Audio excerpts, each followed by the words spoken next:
ओम वाङ्मे मनसि प्रतिष्ठिता मनो मे वाचि प्रतिष्ठितम् आविराविर्म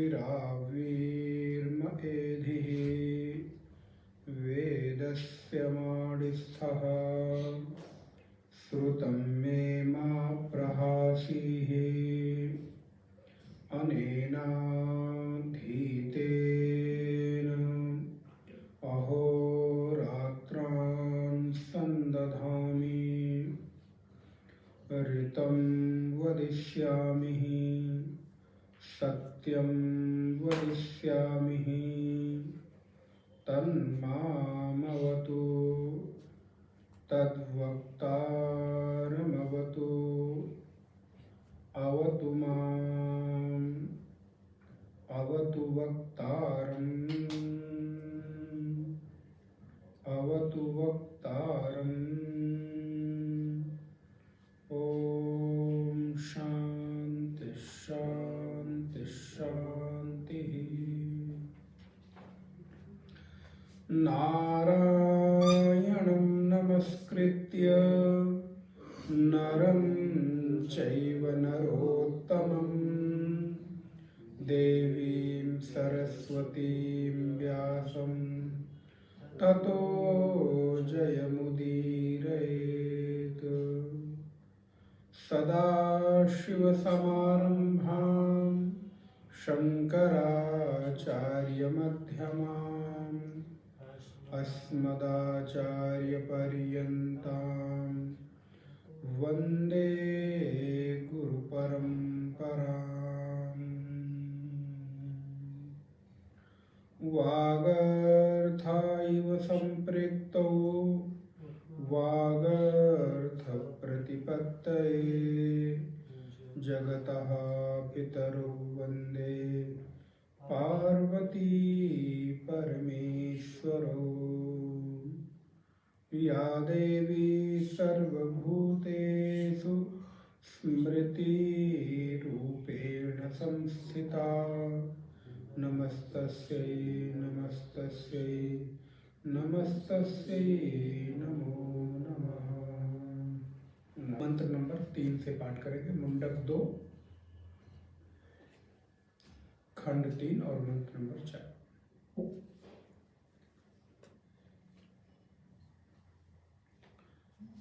अंतिम में होगा तृतीय मुंडक, द्वितीय खंड, तृतीय मंत्र। नायम् आत्मा प्रवचनेन लभ्यः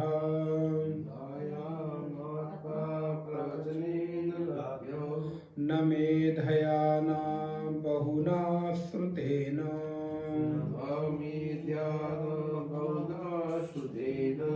यमेवैष वृणुते तेन लभ्यः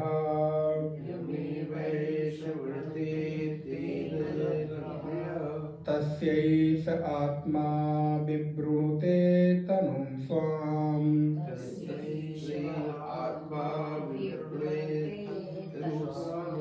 नायम् आत्मा बलहीनेन लभ्यः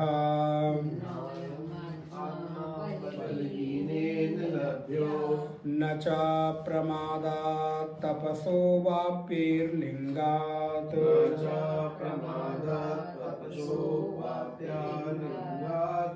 एतैरूपैर्यतते यस्तु विद्वान्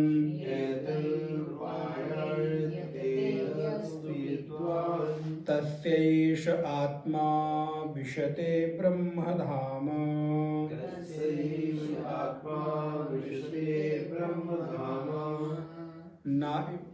पुनः रिपीट करेंगे। नायम् आत्मा बलहीनेन लभ्यो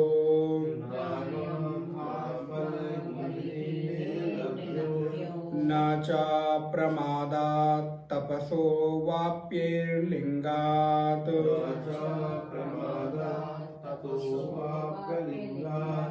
एतैरूपायैर्यतते यस्तु विद्वान्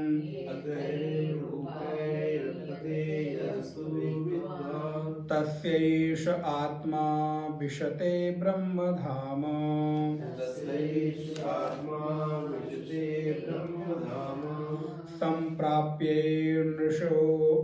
संप्राप्येन निर्विषयो ज्ञानतृप्ताः।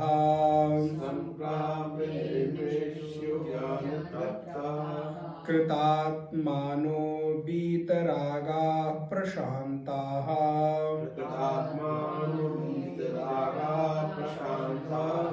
ते सर्वगं सर्वतः प्राप्य धीराः।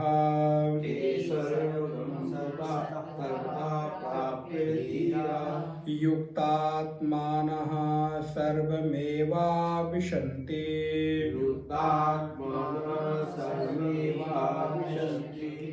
वेदांत विज्ञान सुनिश्चितार्था।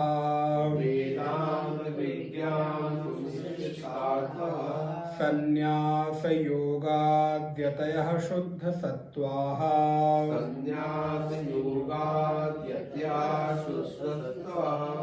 ते ब्रह्मलोकेषु परान्तकाले।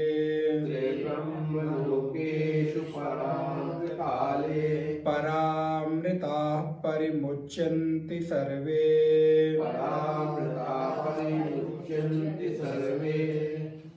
गताः कलाः पंचदश प्रतिष्ठाः।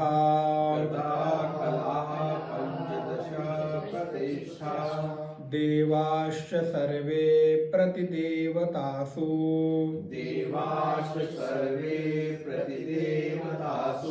कर्मणि विज्ञानमयश्च आत्मा।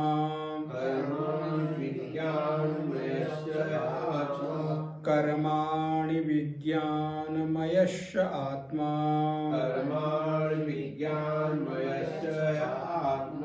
परे व्यये सर्व एकी भवन्ति।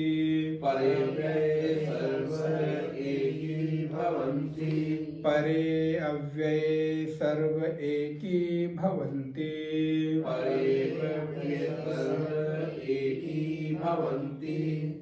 नारायण। पूर्व की कक्षा में हम लोगों ने विचार किया कि उस ब्रह्म तत्व की जो विशेषता है वो क्या है, अर्थात जो उसको जान लेता है वो सर्व को जान लेता है। ये अब हम लोग इस उपनिषद के उपसंहार की ओर बढ़ रहे हैं। जो पुरुष ऐसे ब्रह्मज्ञानी महापुरुषों की जो श्रोत्रिय हैं, ब्रह्मनिष्ठ हैं, जिन्होंने परंपरागत रूप से इस वेद और श्रुतियों का अध्ययन किया है और अध्ययन करने के पश्चात उसको जीवन में उतारा भी है।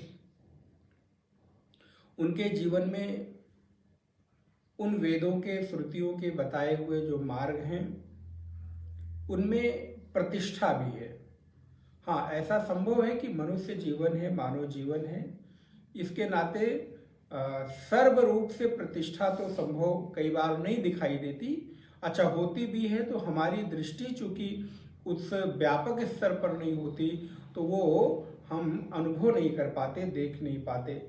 लेकिन फिर भी यदि आज के वर्तमान समय में हमारे जीवन में ऐसे महापुरुष दिख जाए जिनके जीवन में श्रुतियों और वेद के इस उपनिषद के बताए मार्ग पर चलने की कुछ भी हमको लक्षण दिखाई देते हों तो भी एक बड़ी बात है। आज का जो एक परिवेश और ऐसा समय चल रहा है तद अनुरूप, तो अगर ऐसे महापुरुषों की जो सेवा करता है, जो मुमुक्षु है, उनकी उपासना करता है, उनकी पूजा करता है, तो वो फिर इस योनि में नहीं आता। ज्ञान के प्रताप से वो सर्वथा के लिए इस देह से मुक्त हो जाता है। कामान्या कामेते मन्यमानाः, और वो जो काम अपने भीतर इच्छा करता है उसकी इच्छा की भी पूर्ति होती है। इसको हम लोगों ने पिछली कक्षा में विस्तार से देखा। अच्छा, आप कह रहे हैं कि इसको प्राप्त करने के लिए कैसे साधन की जरूरत है, कैसे लोग इसको प्राप्त कर सकते हैं। जो किसी भी तरह से जीवन यापन करते हों और बाद में लगता हो कि नहीं वो अपने को मुक्त कर लेंगे, तो भगवती श्रुति कहती है नहीं, इस मार्ग पर चलने के लिए बहुत बल चाहिए। ऐरे गहरे लोग इस मार्ग पर नहीं चल सकते, क्योंकि ये मार्ग कठोपनिषद में श्रुति कहती है छुरे की धार पर चलने के जैसा है। इतना आसान नहीं है। दिखता है कई बार संतों का जीवन दिखता, वाह कितनी अच्छी बात है, सब कुछ तो है और कितना आसान, महाराज आपका जीवन तो बड़ा अच्छा है। लेकिन जब आप उस जीवन में जाते हैं, जीवन को उस पास से देखते हैं, तो देखने में तो अच्छा लगता है, लेकिन जब आप जीना प्रारंभ करते हैं तो कठिनता अनुभव होती है। हाँ, अगर किसी ने किसी और उद्देश्य से वेश धारण किया हो तो एक अलग की बात है, लेकिन यदि सच में किसी ने सन्यास को जीवन में उतारने के लिए संन्यस्त होकर, सम्यक प्रकार से साधक होकर इस मार्ग पर आया हो, तो उसके लिए ये मार्ग बहुत आसान नहीं है। नायम आत्मा प्रवचनेन लभ्या, ये जो तत्व है प्रवचन करने से, वही मैंने आपको कहा कि कोई बहुत अच्छा गा लेता हो, कोई बहुत अच्छा बोल लेता हो, तो वो ब्रह्मनिष्ठ भी होगा या उसकी निष्ठा भी इसमें होगी, ये जरूरी नहीं। मैं सच आपको बताऊं, कई बार ऐसे लोग भी देखने को मिलते हैं जो गुणानुवाद तो खूब गाते हैं, लेकिन अगर सच में देखा जाए तो उनकी भगवान में कोई पर्सनल उनकी कोई निष्ठा नहीं होती। आप देखिए जो प्रोफेशनल सिंगर है, गाने वाले लोग हैं, क्या आपको लगता है जितने भाव से वो गा रहे हैं उस भाव की उनके जीवन में असल में प्रतिष्ठा है? ना ना, अगर ऐसा होता तो वो अब तक सब कुछ त्याग कर ज्ञानी होकर और संसार छोड़कर भजन कर रहे होते। लेकिन हाँ, ये भी एक कला है। तो इस कला में कुछ लोग माहिर हैं, वो एक अलग की चीज है, लेकिन वो असल में उस तत्व के दर्शन के लिए उपयोगी है, बोले बिल्कुल नहीं। हाँ, और लोगों से तो बेहतर है कि कम से कम किसी प्रकार से भगवत स्मरण, भगवत गुणानुवाद कर रहे हैं, नाम ले रहे हैं। लेकिन जो श्रुति कह रही है कि नायम आत्मा प्रवचनेन लभ्या, बहुत सारे लोग आप देखेंगे प्रवचन भी करेंगे, कथा भी करेंगे, बड़े ही लच्छेदार बातें, बड़ी ही मीठी और बहुत ही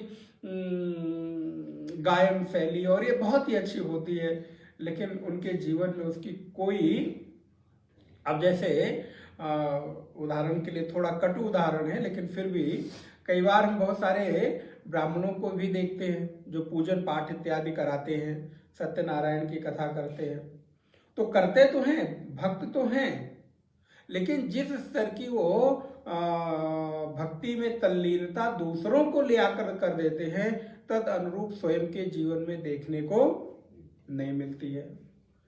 बड़े बड़े जो विश्वविद्यालय हैं वहाँ पर दर्शन शास्त्र के, संस्कृत विभाग के बड़े बड़े आचार्य हैं जो पढ़ाते हैं, लेकिन अगर उनकी स्वयं की निष्ठा देखी जाए तो बोलते महाराज हमारी निष्ठा तो केवल लास्ट में महीने में जो तनख्वाह आती उसमें है।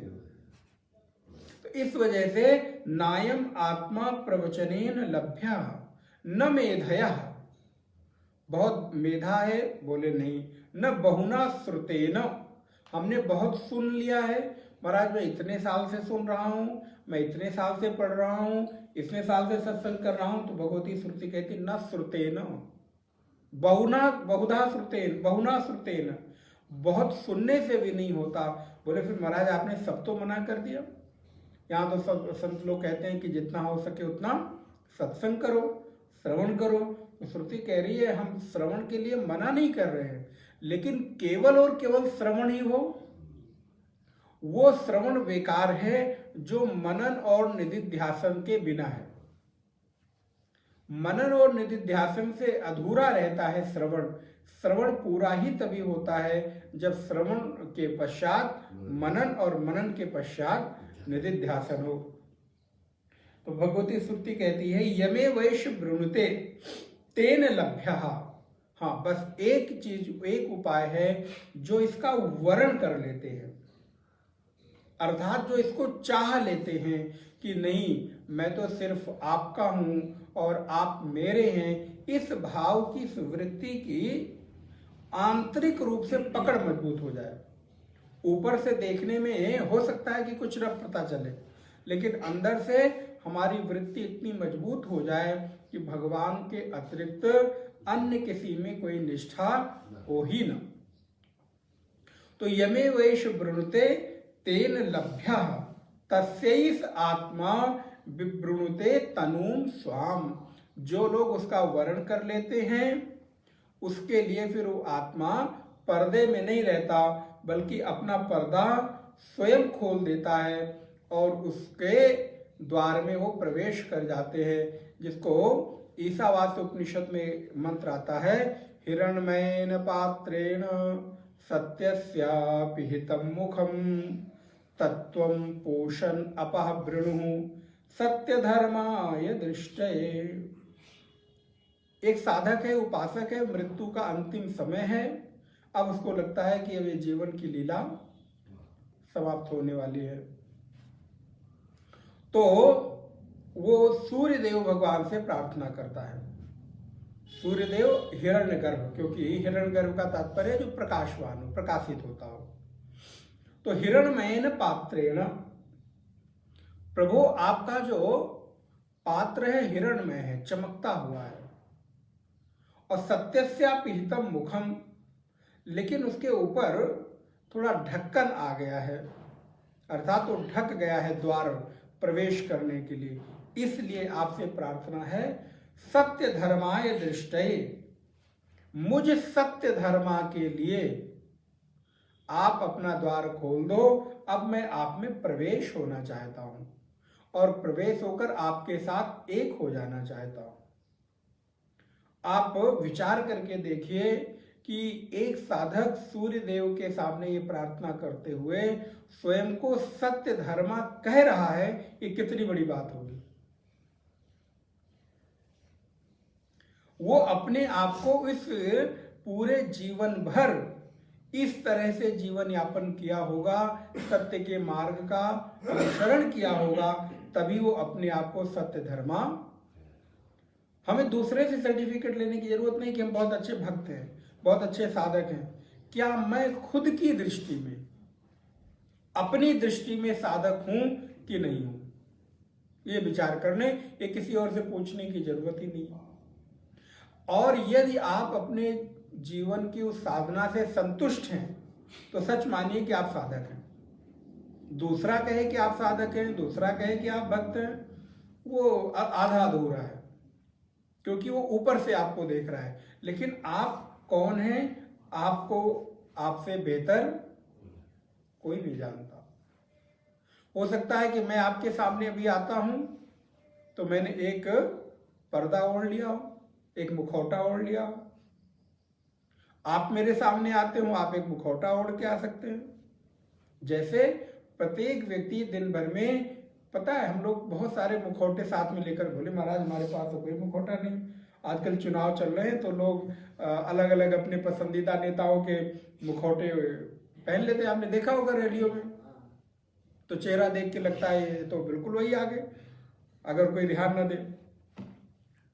वैसे ही हम लोग भी मुखौटा लेके चल रहे हैं।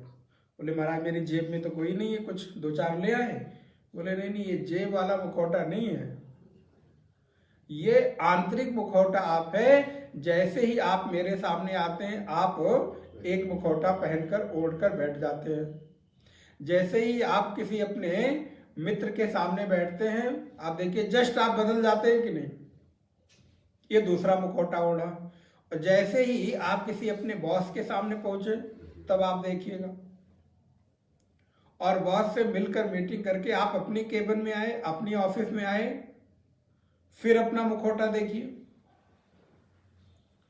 जो आपके जूनियर हैं, आपके जूनियर मिलने आए, तब देखिएगा, जहां बॉस के सामने ऐसे खड़े थे, महाराज बैठने की भी हिम्मत नहीं होती। कल कोई बता रहा था, अब हम लोगों को इतनी पता नहीं रहती, बोले बॉस के सामने कुर्सी पर तब तक नहीं बैठ सकता जूनियर उनका, जब तक कि वो कह न दे कि बैठिए। 1 घंटे अगर वो खड़ा है तो खड़ा ही रहेगा। हाँ, ये प्रोटोकॉल है।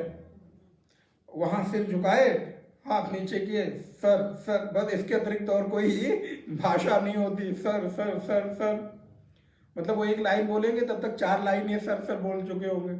लेकिन वही व्यक्ति सेम, आप लोग तो स्वयं अनुभूत होंगे, जैसे अपनी केबिन में आया, पानी लाओ, घंटी बजाई, अभी तो कोई बोला था फाइल अभी ठीक नहीं हुई, ये नोट्स अभी नहीं बना, ये भी कंप्लीट नहीं हुआ। जस्ट क्या हुआ कि वही सेम व्यक्ति जो अभी तक इतना विनम्र दिख रहा था, इतना विनम्र लग रहा था कि इसके अलावा इसका सिर तो कभी ऊपर होता ही नहीं है, वही 2 मिनट बाद बिल्कुल बदल गया। तो एक मुखौटा ये हुआ। तीसरा, गाड़ी में बैठा तो ड्राइवर के सामने। चौथा, घर में आया तो पत्नी के सामने दूसरा और बेटे के सामने। कहीं मित्र मंडली में पहुंचा तो 5वां, 6ठा, 7वां, जो भी आप देखिए, पल पल क्षण क्षण हम लोग अपने मुखौटे बदलते रहते हैं। तो दूसरा व्यक्ति तो कई बार नहीं समझ पाता, लेकिन जब आप अपने लिए मनन करेंगे, ध्यान करेंगे, थोड़ा आत्मचिंतन करेंगे तो आपको लगेगा नहीं, ये तो बिल्कुल सच है। अभी तो मैं कुछ और था और थोड़ी देर पहले कुछ और था और अब थोड़ी देर बाद कुछ और बनने जा रहा हूं। तो इस प्रकार जो मुखौटे हैं, इससे हम अपने आप को ढक लेते हैं। मैं क्या हूं मुझे नहीं पता चलता। अच्छा, आप कौन हैं तब पता चलता है जब आप बिल्कुल रिलैक्स होते हैं, सोने के मूड में हैं, बिस्तर पे लेटे हैं, अब आपके आसपास कोई नहीं है, बिल्कुल आप अकेले हैं। तब आप जो हैं, आप असल में उस समय वो होते हैं। लेकिन उठते समय से ही पुनः वो सारे मुखौटे धीरे धीरे ऊपर नीचे होते रहते हैं। तो इसी प्रकार हमने अपने आप को अपने संबंधों के अनुसार अपनी स्वाभाविकता को ढक लिया है और हम जो हैं वो भूल गए हैं। तो वैसे ही वो साधक कहता है कि प्रभु मैं जीवन भर सत्य धर्मा रहा हूं। ये बहुत बड़ी बात है, अपने आप को अकेले में, एकांत में खुद को सत्य धर्मा मान लेना। दूसरा मान रहा है, उसकी कोई वैल्यू नहीं। आप अपने आप को मान रहे हैं कि नहीं? और यदि आप अपने आप को मान रहे हैं तो नारायण निश्चित समझिए, फिर आपको किसी और सर्टिफिकेट की जरूरत नहीं है।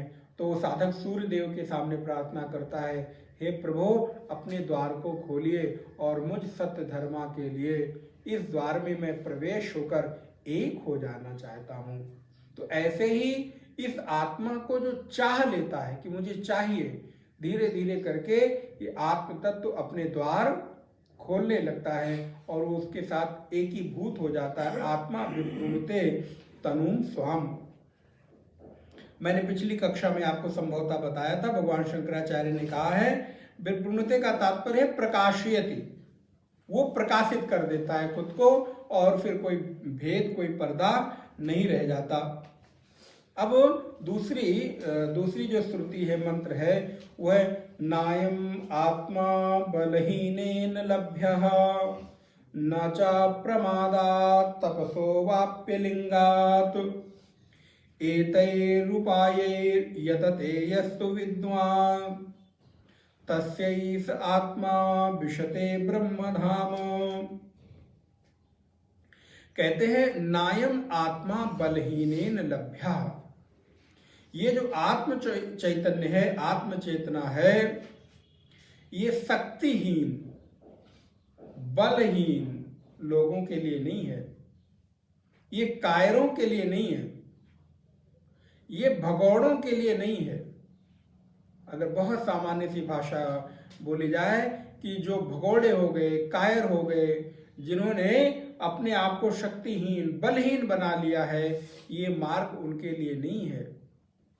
ये तो सिंहों का मार्ग है, शेरों का मार्ग है।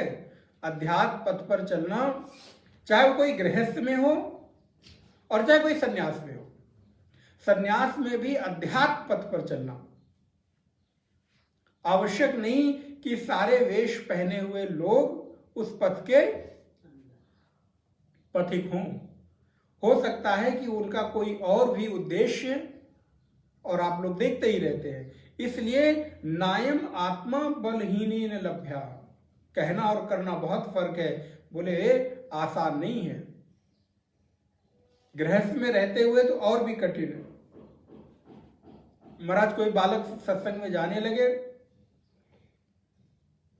अभी से माता पिता कई बार रोकते हैं, हमारा बालक साधु ना बन जाए। साधु चाहिए लेकिन मेरा बालक ना हो, ये तुम्हारी उम्र थोड़ो है।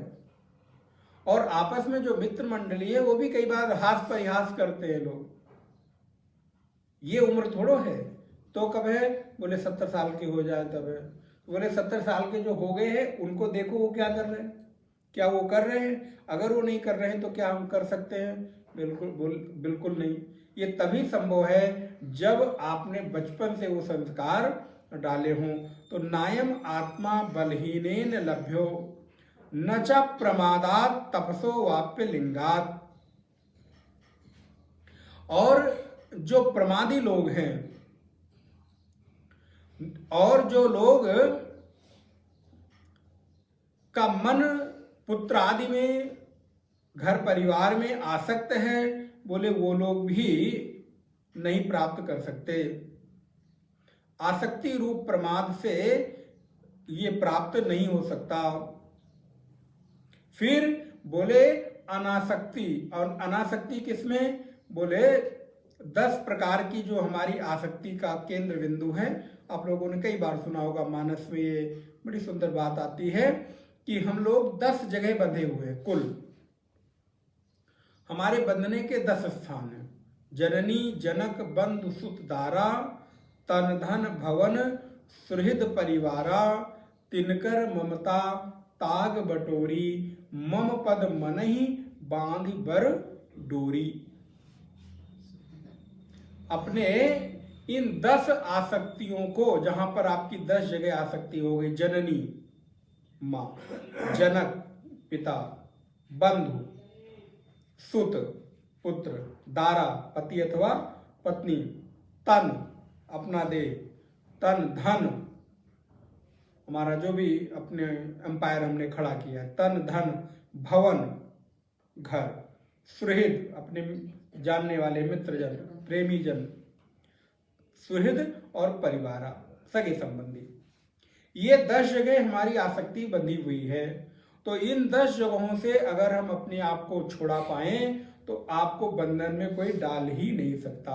और आप विचार करके देखिए, इस 10 जगह से ज्यादा हम कहीं नहीं बंधे हैं। या तो तन मन धन परिवार, माता पिता, पत्नी, बंधु और अपने आसपास के जो सगे संबंधी हैं, जननी जनक बंधु सुत दारा, तन धन भवन सुहृद परिवारा। तो गोस्वामी जी कहते तिनकर ममता ताग बटोरी। इन 10 जगहों को एक साथ इकट्ठा करके डोरी बना लो, रस्सी बना लो। ये रस्सी कितने लेयर की होगी? बोले 10 लेयर की। ऐसे सामान्य आप देखिए तो 2-3 लेयर की रस्सी मिलती है, कितनी मजबूत होती, टूटती नहीं। और आप सोचो अगर 10 लेयर की रस्सी बना ली जाए तो कितनी मजबूत होगी। बोले फिर क्या करें? बोले इस मजबूत रस्सी को भगवान के चरण रूपी खूंटे में बांध दो। तन धन भवन सुहृद परिवारा, तिनकर ममता ताग बटोरी। और बोले इस तागे का, इस धागे का, इस रस्सी का नाम क्या होगा? बोले ममता, आसक्ति। तो इस आसक्ति रूपी डोरी को एक सिरा भगवान के श्री चरणों में बांध दो। तिनकर ममता ताग बटोरी और मम पद मन ही बांध बर डोरी। और बोले दूसरा सिरा कहाँ बांधे? बोले अपने मन में बांध दो। बोले महाराज रस्सी कहाँ बंधे, कोई छेद वेद किया जाए? बोले ये मानसिक रस्सी है, इसको बाहर से कुछ बांधने की जरूरत नहीं है कि आपने बांध रखी है कि नहीं बांध रखी है, ये आपके अतिरिक्त और कोई जान नहीं सकता। साथ में वर्षों वर्ष घर में पति पत्नी साथ रहते हैं, वो एक दूसरे को नहीं बता सकते बांध रखा है कि नहीं। पुत्र पत्नी भाई बंधु बता सकते हैं? बोले बिल्कुल नहीं। गुरु बता सकते हैं? बोले बिल्कुल नहीं। क्यों? क्योंकि ये बिल्कुल वैयक्तिक है। आपने उसको बांध दिया और बांधने के बाद बोले अब निश्चिंत हो जाओ। इसका बड़ा अच्छा उदाहरण एक दिया, मैं विषयांतर थोड़ा सा हो रहा है फिर भी बोले गांव में आप लोगों ने देखा होगा, एक जो अधिक मारने वाले जानवर होते हैं, भागने वाले जानवर होते हैं, तो उनके गले में रस्सी बांधकर एक लकड़ी लटका दी जाती है, ध्यान दिया होगा आप लोगों ने। और फिर वो जो पशु का मालिक है निश्चिंत होकर जाता, छोड़ देता है, जाओ, कहाँ जाओगे, कितनी दूर जाओगे, कितना भागोगे। तो वो जब पहले चरने के लिए छोड़ता था तो महाराज पता चला 10 किलोमीटर घूम रहा है, वो पशु मालिक उसको घूमता ढूंढता फिर रहा है। लेकिन उसको किसी ने उपाय बताया, गले में रस्सी बांधी और वो एक लंबी लकड़ी मोटी सी बांध दी, छोड़ के निश्चिंत हो गया। बोले अब क्या हुआ? बोले अब ये ज्यादा दूर भाग ही नहीं सकता, और जितना भागेगा, जितनी तेज भागेगा उतना ही चोट खुद ही खाएगा, क्योंकि वो जब भागेगा तो लकड़ी पैर में लगेगी, 2, 4, 10, 20, 50, 100 कदम थोड़ी देर दौड़ेगा, अपने आप उसकी गति धीमी हो जाएगी। बोले ऐसे हम भी हैं, तो हम भी बड़े बिगड़ैल पशु हैं, हम भी इधर उधर भागते दौड़ते रहते हैं। तो क्या करें? बोले फिर गले में घंटी लटका लो। इसीलिए देखिए आप कई बार कोई बच्चे बहुत बिगड़ैल होते हैं तो बोले पहले इसकी शादी ब्याह कर दो, गले में जंजीर डाल दो, पैर में जंजीर डाल दो, और शादी होते ही अपने आप सुधर जाएगा। अब पता नहीं माताओं में ऐसी कौन सी शक्ति होती है कि वो सच में सुधार देती हैं। खैर वो आप लोगों के निजी अनुभव है। तो महाराज गले में घंटी बांध दो, जंजीर बांध दो, सुधर जाएगा। बोले ऐसे ही हम लोग भी बड़े ऐसे पशु हैं, तो हम क्या करें? बोले हम भी अपने गले में एक सिरा बांध दे और दूसरा सिरा भगवान के चरणों में बांध दे। दौड़ेंगे तो, लेकिन ज्यादा लंबी दौड़ नहीं होगी, दौड़ घूम के फिर आके वहीं पर बैठ जाएंगे। इसलिए ये जो पथ है वो कैसा है? बोले जो प्रमादी नहीं है, अप्रमादात, जो अप्रमादी लोग हैं उनके लिए है। और एतैर उपायै यतते यस्तु विद्वान, इसको अगर आप तोड़ेंगे, संधि विक्षेप करेंगे, तो एतैर उपायै जो है ये हो जाएगा एतैहि उपायै यतते यस्तु विद्वान, जो विद्वान। अब इसको अन्वय अगर करें तो यस्तु विद्वान, जो विद्वान, एतैहि उपायै यतते, इस प्रकार उपाय के द्वारा यत्न करते हैं। कौन से उपाय के द्वारा? जो ऊपर बताया गया। तो एतैहि उपायै यतते यस्तु विद्वान, तो क्या करते हैं? बोले तस्यैष आत्मा विशते ब्रह्म धामो। तो कैसे है? बोले फिर इन उपायों से वो आत्म तत्व को प्रयत्न के द्वारा निश्चय ही उस ब्रह्म धाम को प्राप्त हो जाते हैं, सम्यक रूप से उसमें प्रविष्ट हो जाते हैं। अच्छा, यहाँ पर बड़ी सुंदर बात और भगवान शंकराचार्य ने लिखी, वो मैं आपको निवेदन कर दूं। हालांकि संकेत मैंने भी आपको किया था। भगवत्पाद भाष्य में लिखते हैं, आत्म प्रार्थना सहाय भूतानि एतानि च साधनानि। यहां पर अब जो बता रहे हैं, बोले उक्त आत्म प्रार्थना के जो सहायक हैं वो है बल, प्रमाद रहित होना, त्याग। अब उसको यहां पर साधन के रूप में बता रहे हैं। एतानि च साधनानि बल प्रमादात् तपांसि लिंग युक्तानि संन्यास सहितानि। संन्यास के सहित, देखिए हमारे यहाँ शास्त्रों में संन्यास की बहुत महिमा गाई गई। जो भी इस मार्ग पर चलना चाहते हैं, जो इस तत्व को प्राप्त करना चाहते हैं, उनके लिए संन्यास अति आवश्यक है। तो बोले संन्यास कैसे? वेश का, तो बोले वेश का भी संन्यास और मन का भी संन्यास। बोले वेश के संन्यास से क्या फर्क पड़ता है? बोले वो जब पहन लोगे तो पता चलेगा। जिस दिन आपने उस वेश को धारण किया, जिस दिन आपने अपने आप को, संन्यास की एक विधि होती, बिरजा होम आदि होता है, आपने अपने देह को खुद ही पंचभूतात्मक देह को जलाकर मानसिक रूप से, और आपने इस वेश को, गेरुआ वेश को धारण किया, उस दिन आपके भीतर खुद ही एक चेतना, क्योंकि वेश का बहुत प्रताप होता है, लेकिन हाँ शुद्ध संकल्प पूर्वक। तो बोले केवल वेश से, बोले नहीं, केवल वेश से भी नहीं, तप पूर्वक, संयम पूर्वक, साधना पूर्वक जो सन्यास है, उस सन्यास से, तो भगवत पाद लिखते हैं सन्यास सहितानि यस्माद् अयम आत्मा बलहीनेन बलप्रहीणेन आत्मनिष्ठा जनित वीर्यहीनेन। तो बोले भगवती श्रुति कह रही इसमें बलवान लोग चाहिए, जो बलहीन है वो नहीं चाहिए। तब तो यहाँ पर जो पहलवान लोग हैं, वो WWE क्या होता है, WWF, तब तो वो लोग बड़े पहलवान लोग हैं, उनको तो तुरंत मिल जाना चाहिए बल। बोले नहीं, यहाँ पर दैहिक बल की जरूरत नहीं है, देह जनित बल की नहीं। बड़े हम हट्टे कट्टे हैं, पहलवान हैं, बहुत बलवान हैं, एक बार में 10, 20, 150 किलो वजन उठा लेते हैं। बोले नहीं नहीं, ऐसे बल की नहीं। बोले फिर भगवत पाद लिखते हैं बलहीनेन आत्मनिष्ठा जनित वीर्यहीनेन। बोले जिनके भीतर आत्मनिष्ठा का जो बल है वो नहीं है, ऐसे लोग नहीं प्राप्त करते। यहां पर शारीरिक बनावट से कोई लेना देना नहीं है, बल्कि आत्मबल की जरूरत है।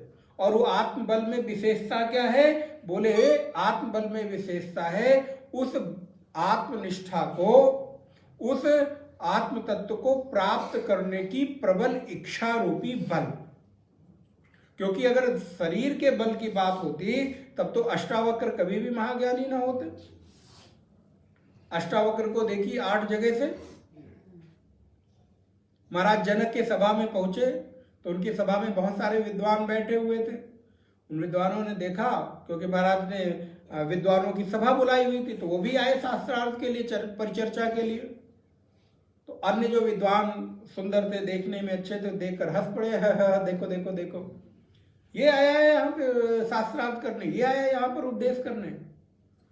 जब देखा,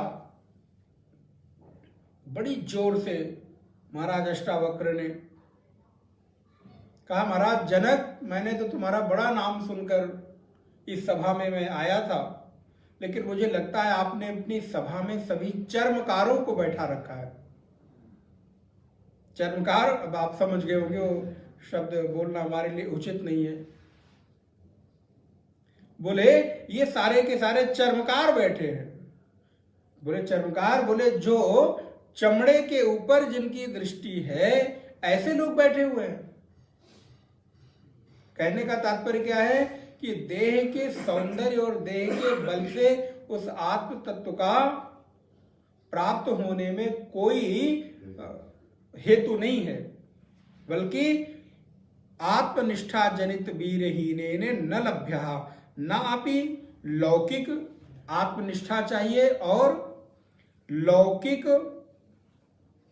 पुत्र पश्वादि, अभी जो मैंने आपको बताया, पुत्र पश्वादि विषय संग निमित्त अप्रमादात, बल्कि पुत्र पशु आदि में जो हमारी आसक्ति हो जाती है उससे अप्रमादात हो जाए। अप्रमादात का तात्पर्य है उसमें मेरी आसक्ति, मेरा प्रमाद न होवे। तथा तपसो वाप्य लिंगात लिंग रहितात एषः अत्र ज्ञानम। इस प्रकार उसका ज्ञान अर्थात उपासना होवे। लिंग संन्यास, अब देखिए यहां पर लिंग संन्यास अर्थात इस संन्यास की बात की जा रही है। तो लिंग संन्यास का तात्पर्य है लिंग संन्यास, संन्यास रहितात ज्ञानात् न लभ्यते इत्यर्थः। बोले जो संन्यास ज्ञान रहित है वो भी नहीं प्राप्त कर सकता। अगर जिसने संन्यास भी लिया किंतु उसके भीतर ज्ञान नहीं है, निष्ठा नहीं है, संयम नहीं है, उपासना नहीं है, तप नहीं है, हाँ, वेदों का स्वाध्याय नहीं है, श्रुतियों के मार्ग पर चलने की निष्ठा नहीं है, आत्मबल नहीं है, बोले ऐसे संन्यास रूपी लिंग को भी ये आत्मचेतना, लिंग का तात्पर्य चिन्ह, तो संन्यास का चिन्ह तो धारण किया, लिंग तो धारण किया, लेकिन तत्व का प्राप्त होना असंभव है, कभी भी संभव नहीं है। संन्यास रहितात् ज्ञानात् न लभ्यते इत्यर्थः। एतैहि उपायैहि बल प्रमादात् संन्यास ज्ञानैहि यतते तत्परः संप्रेतते यस्तु विद्वान् विवेक्य आत्मवित्तस्य विदुषः एष आत्मा विशते संप्रविशति ब्रह्मधाम। बल्कि जो इस प्रकार चलते हैं वो उस आत्म तत्व में विशते माने प्राप्त हो जाते हैं, प्रवेश कर जाते हैं ऐसे ब्रह्मधाम में। अगला मंत्र देखेंगे, संप्राप्यैर ऋषयोः ज्ञान तृप्ताः कृतात्मानो वीतरागाः प्रशांताः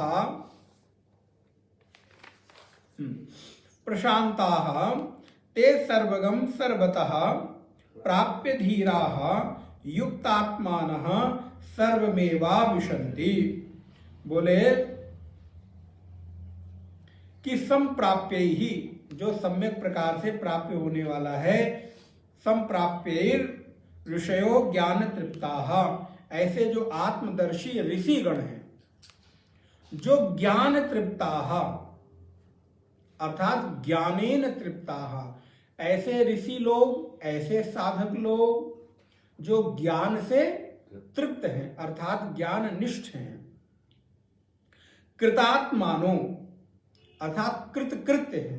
मैंने संभवतः एक दिन कृतकृत्य का अर्थ बताया था यहाँ या कहीं और बताया हो। सामान्यतः हम लोग कृतकृत्य का अर्थ समझते हैं कि धन्य धन्य हो जाना। बोले कृतकृत्य का अर्थ है कृतम कृत्यम। कृतम का तात्पर्य है करणीय, कृत्यम का तात्पर्य है कर्म। जो हमारे लिए करणीय कर्म था वो सब हमने कर लिया, ऐसे व्यक्ति को कृतकृत्य व्यक्ति कहते हैं। कृतम कृत्यम, अब हमारे लिए कुछ करना। जैसे कोई व्यक्ति बेटी का विवाह करना हो, बेटे का विवाह करना हो, तो विवाह वाले दिन तक परेशान होगा, अगले दिन वो बड़े शांति पूर्वक, बड़े निश्चिंत होकर बैठा रहता है। क्यों? क्योंकि अब उसने सब कुछ कर लिया, लगता है कि आज हमने सब कुछ प्राप्त कर लिया। कृतम कृत्यम, तो कृतकृत्य हो गया। अब कहते हैं कि ज्ञान तृप्ताः कृतात्मानो वीतरागाः, जो कृतकृत्य हैं वीतराग हैं, अर्थात उनका जो राग है वो बीत गया है। वीतराग का तात्पर्य ऐसा समझे, उनका जो राग है, आसक्ति है, वो बीत गई। बीत माने चली गई। जैसे कल का दिन बीत गया, तो कल का दिन बीत गया का तात्पर्य है कि वो चला गया। वैसे ही जिनका राग बीत गया है, प्रशांताः, जो प्रशांत हैं, अर्थात जिनकी इंद्रियां शांत हो गई हैं, इंद्रियां उपरत हो गई हैं, ते सर्वगम, वे सर्वतः प्राप्य धीराः, वे धीर पुरुष उस सर्वतः सर्वव्यापक ब्रह्म को सर्वत्र प्राप्त कर लेते हैं। एक जगह नहीं अपितु हर जगह, अर्थात उनकी दृष्टि में फिर कहीं भी उस तत्व के अतिरिक्त और कुछ भी नहीं होता। जिसको हमारे यहाँ एक दृग्दृश्य विवेक ग्रंथ है, वहां पर कहा गया यत्र यत्र मनो याति ही तत्र तत्र समाधया। जहां जहां मन जाता है वहां वहां समाधि है। इसी को गोस्वामी जी ने उस भाषा में कहा कि सिया राम मैं सब जग जानी, करहूं प्रणाम जोरी जुग पानी। मैं हाथ जोड़कर सारी तरफ चारों तरफ प्रणाम करता हूं। क्यों? क्योंकि अब सर्वत्र मेरे श्री सीताराम के अतिरिक्त अन्य कोई दिखाई ही नहीं पड़ता है। उसी को आचार्य जन कहते हैं यत्र यत्र मनो याति ही तत्र तत्र समाधया। देखिए सगुण के स्तर पर जो भक्त के स्तर पर वो क्या है, हमारे श्री सीताराम ही चारों तरफ व्याप्त है। और वही जब ज्ञान के निर्गुण के स्तर पर आते हैं, निराकार के स्तर पर आते हैं, तो उसको जहां जहां उसका मन जा रहा है, जहां जहां वो देख रहा है, वहां वहां उसको समाधि की अनुभूति। समाधि का तात्पर्य है बुद्धि सम हो गई, समधि, समाधि हो गई। इसीलिए जब हम लोग आपस में विवाह करते हैं तो एक दूसरे के पिता को क्या कहते हैं, समधि। समधि बेटी बेटे का विवाह कर देने का नाम नहीं है। बोले जहां पर दोनों परिवार का जो मालिक है, क्योंकि हर घर में पुरुष ही हमारे यहाँ स्वामी मालिक कहा जाता है। बोले जहां दोनों परिवार के जो मालिक हैं उन दोनों की बुद्धि सम हो, एक हो, उनके विचारों का मेल हो, उसको समधि कहते हैं। इसका तात्पर्य थोड़ो कि किसी के साथ भी वो समधि हो गया। बोले ना ना, धी माने बुद्धि और सम का तात्पर्य है एक। तो जहां पर एक जैसे विचार, एक जैसे संस्कार, एक जैसी वार्ता, एक जैसे एक दूसरे का व्यवहार, कुल परंपराएं, जिनके चित्त में एक जैसी विचार विमर्श होवे, वो आपस में समधि बन सकते हैं या होते। अब आज के समय की तो स्थिति बड़ी विचित्र है, लेकिन वो विचित्र स्थिति फिर विचित्र ही रहती है, फिर वो कभी ऐक्य का भाव नहीं आता है। लेकिन जहां इस परंपरा से चीजें होती है वहां आज भी प्रसन्नता और बहुत सारी आनंद की अनुभूति की जा सकती है।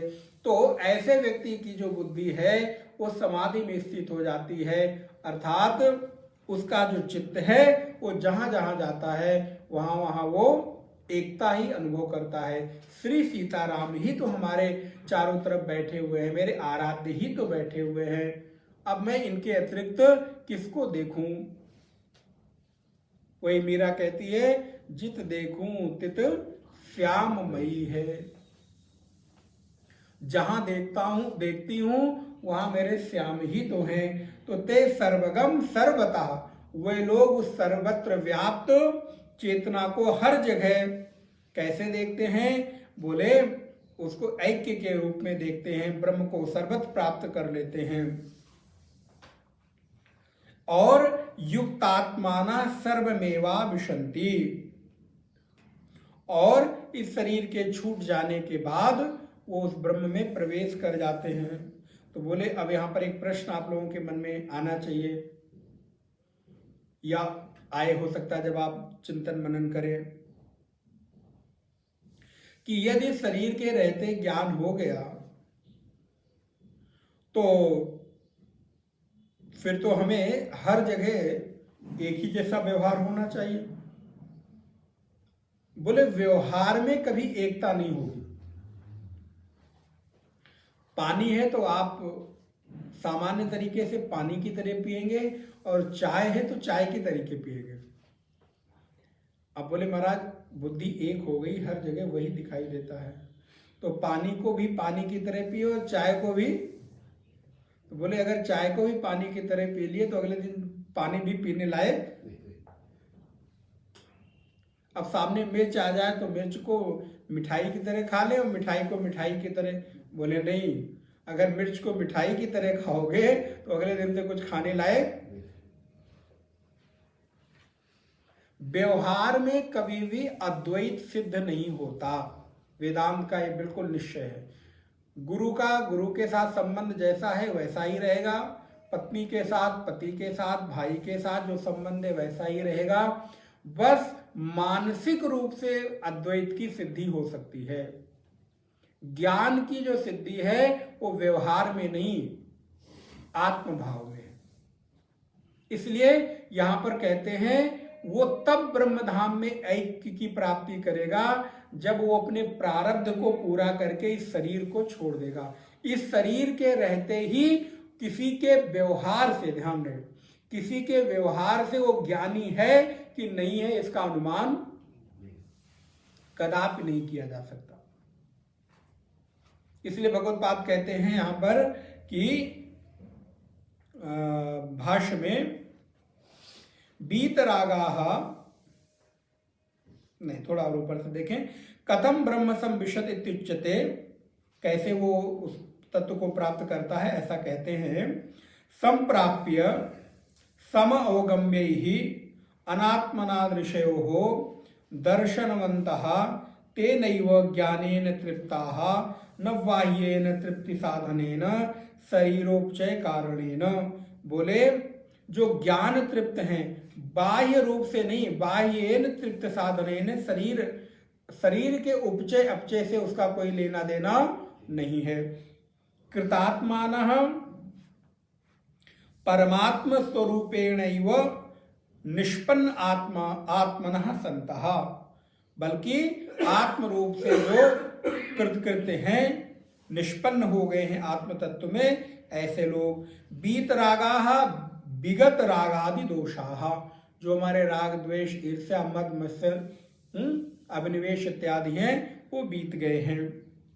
प्रशांताः उपरत इंद्रियाः, हमारी इंद्रियां उपरत हो गई हैं। ते एवं भूताः सर्वगम सर्वव्यापिनाम आकाशवत् सर्वतः, जो आकाश की भांति सर्वत्र व्याप्त चेतना है।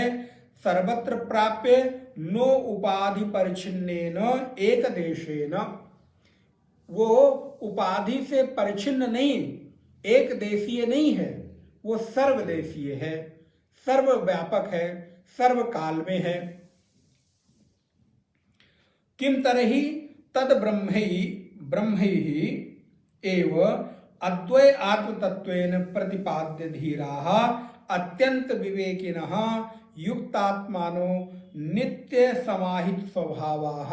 बोले जिसका नित्य समाहित स्वभाव है, सर्वमेव समस्तम शरीर पात काले, मैं वही आपको निवेदन कर रहा था कि शरीर पात काले, अर्थात जब ये शरीर का प्रयाण हो जाता है, शरीर विदा हो जाता है, शरीर पात काले अपि अभिशंति भिन्ने घटे, घट, बड़ा सुंदर दृष्टांत, घटे घटाकाशवत् अविद्याकृत उपाधि परिच्छेदम जहति, जो अविद्या से अभी हमारी उपाधि उपहित हुई है, वो जब परिच्छिन्न हो जाती है, अपरिच्छिन्न हो जाती है, टूट जाती है, त्याग हो जाता है, तो कैसे?